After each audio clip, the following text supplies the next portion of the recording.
ছেড়ে পালাতে গিয়ে বিমানবন্দরে আটক হলেন সাবেক প্রতিমন্ত্রী জুনায়েদ আহমেদ পলক। হযরত শাহজালাল আন্তর্জাতিক বিমানবন্দর থেকে তাকে আটক করে আইন শৃঙ্খলা বাহিনী। বিমানবন্দর থেকে আটক করা হয়েছে সাবেক তথ্য প্রযুক্তি প্রতিমন্ত্রী জুনায়েদ আহমেদ পলক। যেটা বলছিলাম, আরও জানাবেন মাহফুজ কামাল।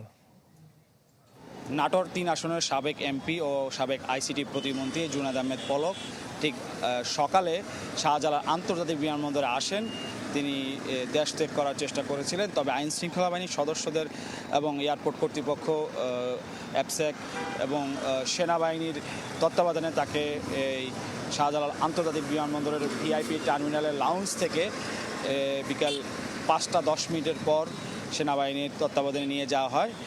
এবং আমরা যেটি দেখেছি, এয়ারপোর্টে নিরাপত্তা সে সময় জোরদার করা হয়েছিল এবং আইন শৃঙ্খলা বাহিনী মোড়ে মোড়ে সতর্ক অবস্থানে ছিল, সেনাবাহিনীও সতর্ক অবস্থানে ছিল এবং অনেকেই আমরা দেখেছি প্রতিবাদে এবং অনেক জনগণ এখানে এসছেন এবং তাদেরকে নিরাপদে রেখে সেনাবাহিনী এবং অ্যাপসেক বা এয়ারপোর্ট নিরাপত্তা যারা দায়িত্বে রয়েছেন তারা তাদেরকে নিরাপদ জায়গায় রেখে আইসিটি প্রতিমন্ত্রী জুনায়েদ আহমেদ পলককে ঠিক বিকাল ৫টা ১০ মিনিটের পর হযরত শাহজালাল আন্তর্জাতিক বিমানবন্দর থেকে নিয়ে গেছেন এবং আমরা জানতে পেরেছি সেনা